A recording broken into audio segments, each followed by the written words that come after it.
Morning students. आज का जो हमारा टॉपिक है, जो हमारा करंट में चल रहा था, उस टॉपिक पर ही मैं आपको डिस्कस करने जा रही हूँ। मैं आज आपको 2 क्वेश्चन कराने जा रही हूँ। उस क्वेश्चन में आपको इसके हेडिंग और सब हेडिंग लिखने होते हैं। तो आज मैंने ये क्वेश्चन नंबर 13 लिया है और इसमें हमको एक बैलेंस शीट में जो लायबिलिटी साइड में कुछ आइटम्स दिए होते हैं, इस आइटम्स में हमको ये शो करना है कि हमको इसका हेडिंग क्या होगा, ये हमको बताना है। तो ऐसे तो मैं आपको सीधा सीधा आंसर बता सकती हूँ कि इसका आंसर क्या होगा, लेकिन बच्चों समझने वाली भी बात है कि इसका आंसर ये क्यों होगा। जैसे first, unclaimed dividend. Unclaimed dividend क्या होता है बच्चों? जब कोई कंपनी अपने शेयर्स को इशू करती है, इशू करने के बाद एक समय के बाद, जैसे अपन ने किसी कंपनी के शेयर्स खरीदे तो कंपनी उस पर डिविडेंड इशू कर देती है। डिविडेंड का मतलब लाभांश देती है, डिविडेंड पेमेंट करती है। तो कुछ लोगों के पास तो ये डिविडेंड पहुंच जाता है, लेकिन कुछ लोग ऐसे होते हैं कि उनके पास ये डिविडेंड नहीं पहुंच पाता। जैसे अभी तो अपने अकाउंट में डिविडेंड आता है, तो कई बार ये डिविडेंड जो जिस व्यक्ति का होता है वो उस शेयर्स को सेल आउट कर दे, या किसी भी कारण से वो डिविडेंड जो शेयर होल्डर है उसके पास नहीं पहुंच पाता। ऐसी कंडीशन में ये डिविडेंड वापस कंपनी के पास लौट आता है। अब जब कंपनी के पास अनक्लेम्ड डिविडेंड लौट आता है तो कंपनी उस डिविडेंड को अपने पास लायबिलिटी के रूप में रखती है। अब जब कंपनी अपने पास लायबिलिटी के रूप में रखती है तो ये कंपनी की करंट लायबिलिटी होती है, और ये करंट लायबिलिटीज़ को जब कंपनी को जो भी बंदा डिमांड करेगा, मतलब जो शेयर होल्डर जिसका ये डिविडेंड होगा, उसको समय पर पेमेंट करना पड़ेगा। इसीलिए अनक्लेम्ड डिविडेंड जो होता है वो करंट लायबिलिटीज़ शीर्षक के अंतर्गत आता है। ठीक है बच्चों। सेकंड नंबर है प्रपोज डिविडेंड। प्रपोज डिविडेंड का मतलब है कंपनी जब उसमें साल के एंड में या कभी भी जब कंपनी डिविडेंड की घोषणा करती है, मतलब कंपनी को ये अनाउंस करती है कि हमारी कंपनी ने प्रॉफिट अर्न किया है, शेयर होल्डर्स जो हैं वो अनाउंस करते हैं कि कंपनी ने अपना डिविडेंड डिस्ट्रीब्यूट करने के लिए ये अपना सजेशन दिया है कि वो डिस्ट्रीब्यूट करेगी। ऐसी कंडीशन में वो प्रपोज डिविडेंड होता है। प्रपोज डिविडेंड कंपनी के शेयर होल्डर्स ने अभी अनाउंसमेंट किया है लेकिन अभी डिस्ट्रीब्यूट नहीं किया, इसीलिए यह भी एक करंट लायबिलिटीज़ में आता है। Securities premium. बच्चों, जो कंपनी शेयर्स इशू करती है, वो कंपनी शेयर्स जो इशू करती है वो कंपनी जैसे 10 रुपीज़ का शेयर है वो 10 रुपीज़ से ज़्यादा में इशू कर सकती है। तो 10 रुपये से ज़्यादा में, यानी जो उसकी फेस वैल्यू है उससे ज़्यादा रुपीज़ में जब शेयर्स को इशू किया जाता है तो उसको सिक्योरिटीज़ प्रीमियम बोलते हैं। तो इस सिक्योरिटीज़ प्रीमियम को कंपनी के पास एक तरीके से बोनस के रूप में कंपनी को प्राप्त हुआ। यानी 10 रुपीज़ का शेयर था, 12 रुपीज़ में इशू किया तो 2 रुपीज़ एक्स्ट्रा अमाउंट रिसीव्ड हुआ। इसीलिए इस एक्स्ट्रा अमाउंट को कंपनी रिज़र्व एंड सरप्लस उसमें दिखाती है, और रिज़र्व एंड सरप्लस में दिखाती है, और साथ में ये शेयर होल्डर फंड टॉपिक का ही एक हिस्सा हुआ करता है। Share forfeited account. बच्चों, ये जो शेयर फॉरफिटेड होता है इसका मतलब क्या होता है? जैसे कंपनी ने अपने शेयर्स इशू किए और शेयर इशू करने के बाद कंपनी शेयर होल्डर से बोलती है कि वो अपने समय पर पैसा दे, लेकिन कुछ लोग समय पर पैसा नहीं देते, मतलब कॉल्स नहीं देते, जो अमाउंट ड्यू होता है वो नहीं देते। ऐसी कंडीशन में कंपनी जो शेयर होल्डर्स होते हैं उनके शेयर्स को फॉरफिटेड कर देती है, यानी जब्त कर लेती है, और वो जब्त की राशि, जितना भी वो पैसा कंपनी शेयर फॉरफिटेड का होता है, वो कंपनी अपने पास सेफ रखती है। इसीलिए ये भी शेयर होल्डर फंड्स के अंतर्गत आता है और सब्सक्राइब्ड कैपिटल में ये ऐड किया जाता है। इसके बाद बच्चों है पब्लिक डिपॉजिट। पब्लिक डिपॉजिट का मतलब होता है बच्चों कि कंपनी को अपने शेयर्स को, अपनी कंपनी को अपने चलाने के लिए खूब सारे पैसों की ज़रूरत होती है। तो कुछ पैसे तो वो कंपनी शेयर्स इशू करके ले लेती है, कुछ कंपनी डिबेंचर इशू करके ले लेती है, और कई बार कंपनी पब्लिक से डिपॉजिट के रूप में ये शेयर्स इशू कर लेती है, मतलब पैसा लेती है।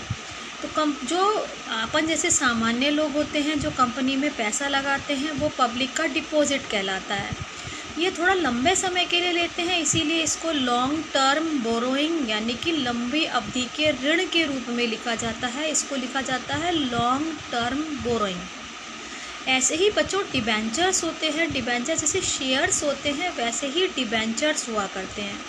शेयर्स पर कंपनी का फिक्स नहीं होता कि कंपनी उनमें डिविडेंड देगी, लाभ देगी या नहीं देगी, लेकिन डिबेंचर्स जनता से लिया गया लोन होता है एक तरीके से, और डिबेंचर्स पर इंटरेस्ट पेड करना ज़रूरी होता है। इसीलिए ये डिबेंचर्स भी एक तरीके से लॉन्ग टर्म बोरोइंग्स होते हैं। इनको नॉन करंट लायबिलिटीज़ में दिखाया जाता है। ठीक है। Bill discounted but not matured, जैसे आपने जब लास्ट ईयर पढ़ा था ना बिल्स रिसीवेबल वाला लेसन, इसमें बिल डिस्काउंट कराया था, यानी कि बिल को हमने बैंक से भुनवा लिया था लेकिन अभी मैच्योर नहीं हुआ, यानी कि हमने उसका अभी पेमेंट नहीं मिला, अभी हमको नहीं मिला। हो सकता है हमको जो व्यक्ति है वो पैसा दे या ना दे। ऐसी कंडीशन में बिल डिस्काउंट को बैलेंस शीट के नीचे नोट टू अकाउंट में कंटिंजेंसी लायबिलिटी के रूप में शो किया जाता है। एक बार फिर से सुन लीजिए बच्चों, ये जो क्वेश्चन होता है इसमें आपको ये शो करना होता है कि ये जो आइटम्स हैं वो बैलेंस शीट में कौन से हेडिंग के अंतर्गत, कौन से सब हेडिंग के अंतर्गत आएंगे। तो मैंने आपको ये समझाया है ये कौन से सब हेडिंग के अंतर्गत क्यों आएंगे। ठीक है बच्चों, आप ये क्वेश्चन करेंगे। ठीक है, मैं आपको सॉल्यूशन करके भेज रही हूँ, लेकिन आपको समझना है कि ये क्यों आएंगे। इसके साथ ये तो थी बैलेंस शीट का एक क्वेश्चन, इसके साथ हमने एक क्वेश्चन लिया है P&L का। तो ये क्वेश्चन जो है मैंने आपको क्वेश्चन सेंड कर दिया गया है। इसमें बोला है अंडर विच लाइन, यानी इसमें मेजर हेड दिया हुआ है इस P&L का। आपको बताना है कि इसको कौन से टॉपिक में लिखेंगे, कौन से इसमें लिखेंगे। आंसर आपको साथ साथ शो हो रहा है, लेकिन हमारी प्रॉब्लम ये है कि इस आंसर क्यों आएगा बच्चों।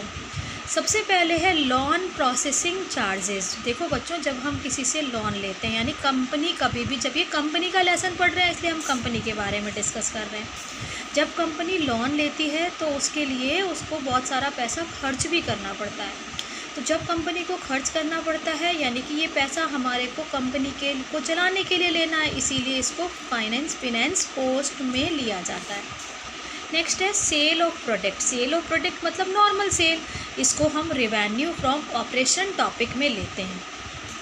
थर्ड है लीव एनक्लेशमेंट एक्सपेंसेस। लीव एनक्लेशमेंट का मतलब है बच्चों, जो लेबर आपके यहाँ काम कर रही है उसने लीव नहीं ली और बदले में हम उसको पेमेंट करने जा रहे हैं। जब हम उसको पेमेंट करने जा रहे हैं तो ये उनके बेनिफिट के लिए हो गया, इसीलिए ये जो टॉपिक आएगा ये आएगा एम्प्लॉय बेनिफिट एक्सपेंसेस में। कन्वेंस एक्सपेंसेस, यानी कि जब हमने अपने जो मटेरियल है या किसी भी का तारीख जो हमारे यहाँ एम्प्लॉई हैं उनके आने जाने के लिए कन्वेंस पर खर्च किया या किसी भी तरीके से खर्च किया तो वो कन्वेंस के लिए जो अदर एक्सपेंसेस में आएगा। नेक्स्ट है कंप्यूटर सॉफ्टवेयर अमोर्टाइज्ड। अमोर्टाइज्ड का मतलब होता है जैसे डेप्रिसिएशन होता है बच्चों। डेप्रिसिएशन का मतलब होता है जब अपनी फिक्स असेट्स की वैल्यू में कमी होती है तो उसको डेप्रिसिएशन बोलते हैं। लेकिन जब हमने अपनी इनटेंजिबल असेट्स यानी जो शो नहीं होती है उसकी वैल्यू में कमी होती है तो उसको अमोर्टाइजेशन बोलते हैं। इसीलिए इस टॉपिक को depreciation and amortisation expenses topic में लेंगे। Interest on cash credit. Interest का मतलब है आपने जो क्रेडिट लिया था, यानी कि जब आपने कोई उधार लिया था उस पर आपको इंटरेस्ट पेड करना पड़ा, इसीलिए इसको फाइनेंस कॉस्ट में लेंगे। नेक्स्ट है मटेरियल परचेज, यानी कि जो मटेरियल परचेज किया यानी कि ये कॉस्ट ऑफ मटेरियल कंज्यूम्ड में आएगा। वो आता है ना opening stock plus purchase plus direct expenses minus closing stock, cost of material consumed में आता है ना, इसीलिए कॉस्ट ऑफ मटेरियल कंज्यूम्ड में आएगा। ठीक है बच्चों, ये मैंने आपको समझाया, मैं आपको इसके क्वेश्चन करके भेज रही हूँ। आपको क्वेश्चन कैसे लिखने हैं, कैसे आंसर लिखने हैं, क्वेश्चन तो आप उतार लोगे, साथ में आपको आंसर कैसे करने हैं वो मैं आपको बता रही हूँ। आप इस क्वेश्चन को देखना, समझना, वीडियो को देखना, उसके बाद आपको जो प्रॉब्लम आए वो रिपीट करना। कल मैं आपको 2-3 क्वेश्चन दूँगी, आप उन क्वेश्चंस को करके देखेंगे। है ना। और उस क्वेश्चंस को करने के बाद ऐसे ही आपको लिखना है हेडिंग क्या है, सब हेडिंग क्या है, ठीक है। जो हेडिंग और सब हेडिंग है वो आपको समझाए हुए हैं पुराने वीडियोज़ में कि कैसे किस वीडियोज़ में कैसे आते हैं, क्या चीज़ें होती हैं। उसके बेस पर आप उस क्वेश्चन को करना, फिर जो प्रॉब्लम आएगी वो आप मुझसे डिस्कस करना। मैं सिर्फ आपको कल क्वेश्चन भेजूँगी, आज मैंने आपको ये क्वेश्चन समझाए हैं, ठीक है बच्चों। थैंक यू बच्चों।